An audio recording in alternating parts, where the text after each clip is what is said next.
Olá, amigos. Boa tarde. Estamos aqui mais uma vez para dar continuidade ao nosso assunto, cujo tema é o pecado. Nos outros vídeos estivemos falando sobre o pecado e no último vídeo nós comentamos sobre a natureza do pecado,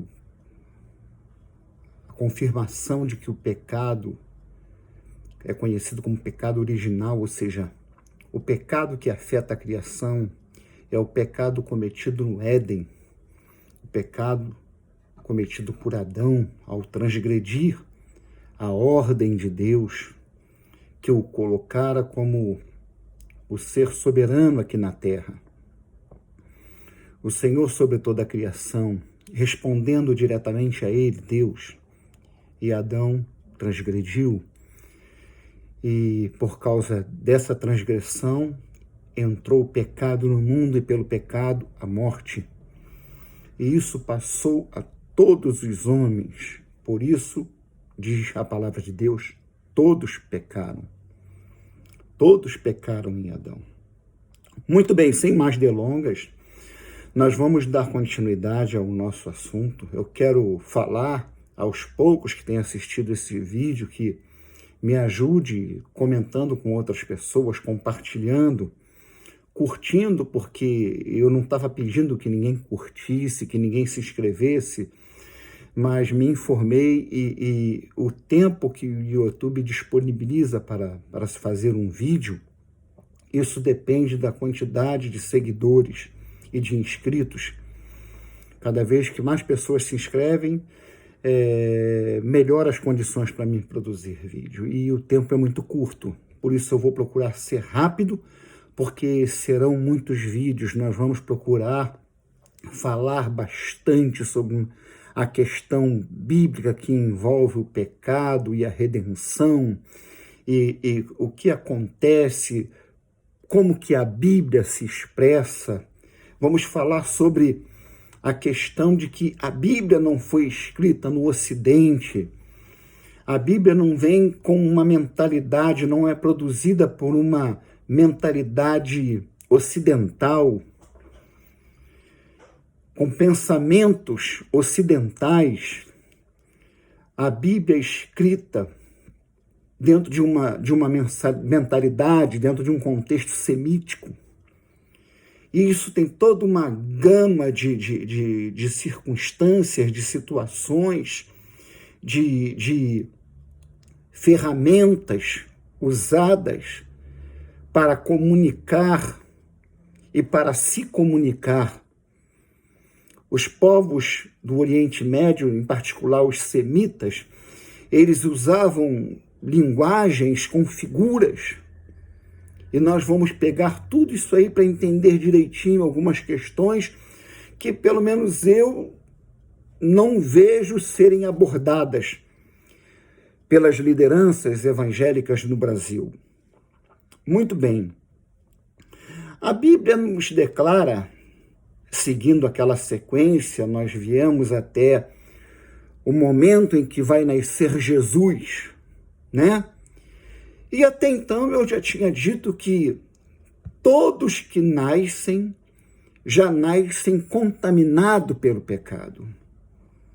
O homem já é contaminado pelo pecado desde a fecundação no útero materno. A palavra de Deus afirma isso.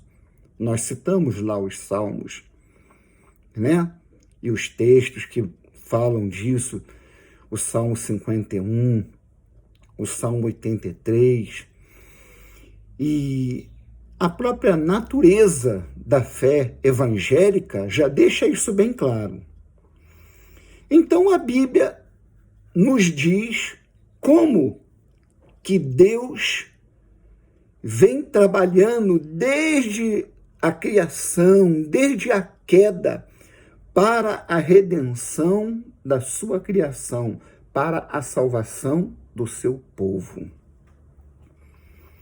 A Bíblia declara que havia uma mulher chamada Maria, que estava prometida em casamento, a um homem, um descendente de Davi, chamado José, né?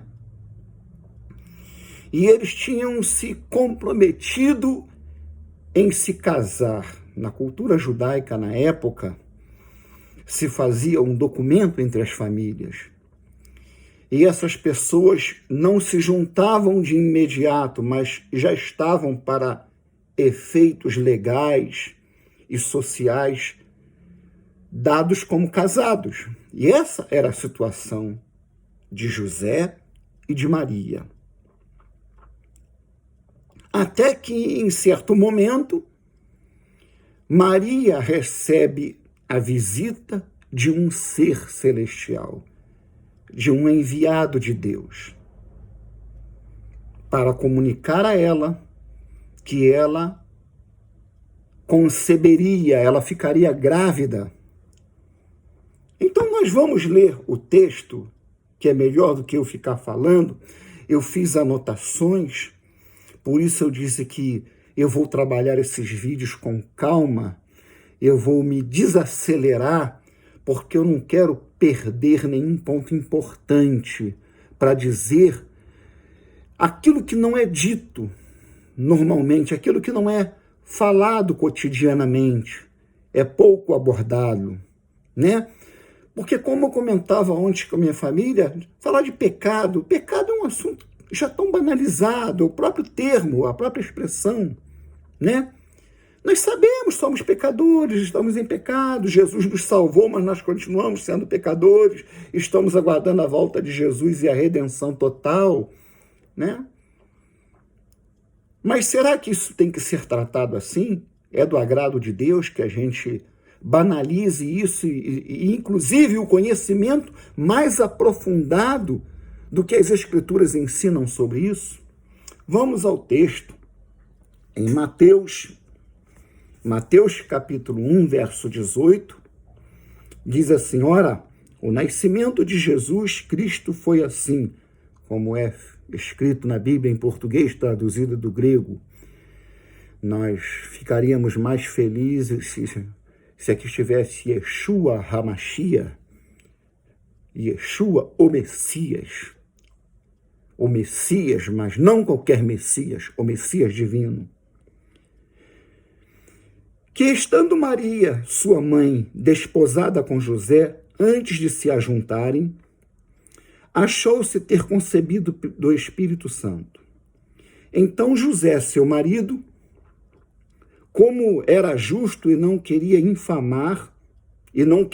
infamar, intentou deixá-la secretamente. E projetando ele isto, eis que em sonho lhe apareceu um anjo do Senhor, dizendo: José, filho de Davi.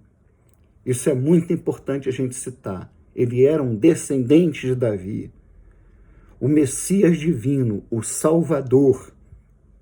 Ele não viria de qualquer família, ele não viria de qualquer tribo. Ele viria da tribo de Judá, ele seria um descendente de Davi. Ele disse: José, filho de Davi, não temas receber Maria, tua mãe, porque o que nela está gerado, ou seja, Maria já se encontrava grávida quando José recebeu essa notícia.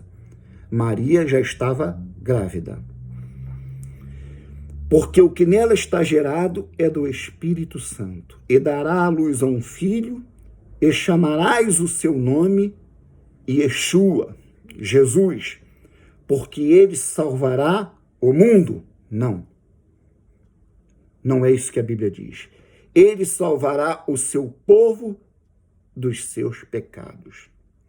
Então, o anjo em sonho fala duas coisas a José. Ele comunica duas coisas importantes.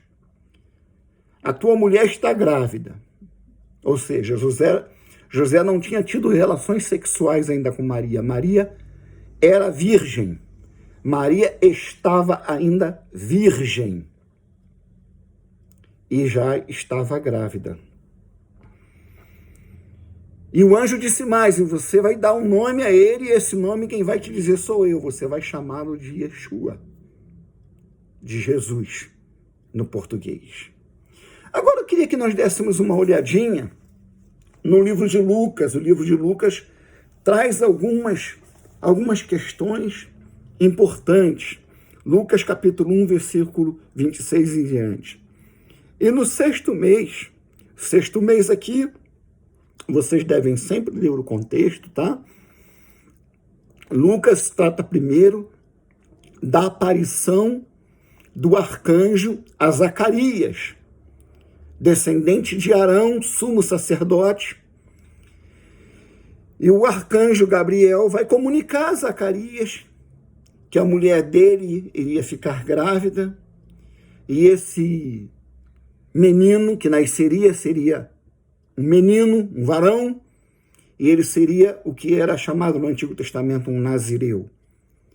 Os nazireus não cortavam os cabelos, não comia nenhum tipo de alimento proibido pela lei de Deus, e não tomavam bebida alcoólica em hipótese nenhuma. Então, na sequência desses fatos, aonde a gente vai ver Zacarias metendo o pé na jaca, pois sendo ele um sumo sacerdote, ele sequer reconheceu com quem estava falando. Ele não estava falando com um mensageiro de Deus enviado de outro povo, de outra nação. Ele não estava falando com um cidadão comum de Israel, que ele poderia chegar e, pois não, muito prazer, qual é o recado que o senhor tem? Ele não estava falando com um anjo qualquer, ele estava falando com Gabriel, um arcanjo, um chefe dos exércitos celestiais de Deus. Certamente Gabriel estava ali cercado de exércitos que não precisavam se mostrar, mas um arcanjo não tinha porquê, nem precisava andar sozinho. Ele não ia ter que, de repente, lutar com Satanás ali para dar a mensagem que Satanás não queria que fosse dada, como ele não queria que nada do que vai acontecer nesses dias acontecesse. E acontece que Zacarias duvida da palavra de Gabriel. E Gabriel, então, se identifica para ele. Você sabe com quem você está falando? Eu sou Gabriel. Eu falo face a face com o Senhor. Eu recebo as ordens diretas de Deus. E porque você não creu nas minhas palavras, você vai ficar mudo. Eu não posso te matar, não devo, não quero, mas vou te ferir para você aprender a desempenhar bem o seu papel como sumo sacerdote.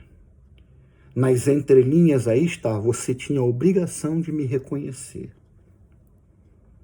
O arcanjo aparece para ele, diz a palavra, à destra do altar. Não estava acima do altar, não estava na frente do altar, não estava do lado esquerdo do altar. Estava à destra do altar. Isso já era um sinal, um indicativo muito importante para Zacarias. E na sequência, diz o verso 26, e no sexto mês foi o anjo Gabriel enviado por Deus a uma cidade da Galiléia chamada Nazaré, a uma virgem desposada com um homem cujo nome era José, da casa de Davi, e o nome da virgem era Miriam, que nós traduzimos por Maria. E entrando o anjo aonde ela estava, disse: salve agraciada, o Senhor é contigo. Bendita és tu entre as mulheres. E vendo-o ela, turbou-se muito com aquelas palavras e considerava que saudação seria esta. Disse-lhe então o anjo: Maria, não temas, porque achaste graça diante de Deus. E eis que em teu ventre conceberás e darás à luz a um filho, e por-lhe-ás o nome de Jesus. Este será grande e será chamado Filho do Altíssimo. E o Senhor Deus lhe dará o trono de Davi, seu pai, e reinará eternamente na casa de Jacó, e o seu reino não terá fim. E disse Maria ao anjo: como se fará isto, visto que não conheço homem algum? Olha a maneira diferente que uma crente simples, uma mulher do povo, se relaciona com um arcanjo comparado com a maneira como Zacarias, um sumo sacerdote, se relacionou. Isso nos sinaliza que nem sempre a hierarquia religiosa dentre os homens classifica o nível de vida espiritual da pessoa. E ela disse, não conheço homem algum. Respondendo, o anjo disse-lhe, descerá sobre ti o Espírito Santo, e a virtude do Altíssimo te cobrirá com a sua sombra. Por isso também o santo que de ti há de nascer será chamado Filho de Deus. O anjo estava falando com Maria. Maria, você não vai ser mãe de um Samuel. Não é de um Sansão que eu estou falando. Não é de um Samuel que eu estou falando, que também foi um tipo de Machia. Não é de Elias, nem de Eliseu. É o próprio Filho do Altíssimo que tu estás concebendo em teu ventre. Aleluia. E a resposta de Maria é de emocionar. Então, ele continua dizendo, tua prima Isabel já está no 6º mês de gravidez. E este que vai nascer dela precederá no caminho de Deus. Respondendo, o anjo disse, descerá sobre ti o Espírito Santo, o santo que destina a ser filho de Deus. E este também, Isabel, tua prima, concebeu um filho em sua velhice. E este é o 6º mês para aquela que era chamada estéril, porque para Deus nada é impossível. Disse então Maria, aqui está a resposta a que me referi. Eis-me aqui a serva do Senhor, cumpra-se em mim segundo a tua palavra. E o anjo ausentou-se dela. Meus amados, nós vamos estar comentando assuntos que são assuntos polêmicos, né? A figura de Maria é idolatrada em algumas crenças e muito reverenciada em outras, como nos evangélicos e nos espíritas. Mas quando a palavra de Deus fala da Virgem, Deus está se referindo em primeira mão a Maria? Nós vamos estar examinando isso. E para isso nós já estamos chegando ao fim desse vídeo, que eu não pretendo me alongar muito. Nós vamos estar vendo a profecia que fala deste evento, tanto no seu aspecto histórico-teológico, como no seu aspecto histórico momentâneo, uma pessoa de Maria. No livro do profeta Isaías, capítulo 7, profeta Isaías, capítulo 7, verso 14, é um texto bem conhecido dos evangélicos, né?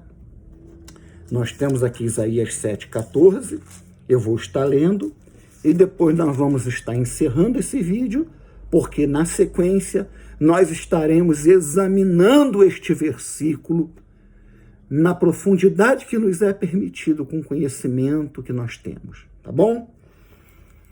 O profeta Isaías diz assim, no verso 14, repito de novo, leia o contexto. Portanto, o mesmo Senhor vos dará um sinal. Eis que a virgem conceberá e dará à luz a um filho, e chamará o seu nome Emanuel. Nós vimos aqui em Mateus, se não me falha a memória, Mateus fala no versículo 22 do capítulo 1, dizendo, Tudo isto aconteceu para que se cumprisse o que foi dito da parte do Senhor pelo profeta que diz: eis que a virgem conceberá e dará à luz a um filho, e chamá-lo-ão pelo nome de Emanuel, que traduzido é Deus conosco. Pode ser traduzido também Deus está conosco. Também é aceito, é possível, embora não seja a melhor opção. Deus está entre nós. Todas essas traduções é permitida do hebraico, aonde se encontra essa passagem em Isaías 7,14, no texto massorético. Nós vamos estar examinando, a partir do próximo vídeo, essa questão da vinda do Messias pela mulher. Aqui, uma virgem, descrita como tal e achada como tal, virgem. Maria era virgem. O texto hebraico, a palavra de Deus, não esse texto massorético que nós temos nas mãos hoje, mas o texto que foi escrito, o autógrafo do profeta Isaías, diz a virgem. E vamos ver como é que isso está hoje. Shalom Aleichem, que Deus vos abençoe nesta tarde e até o próximo vídeo.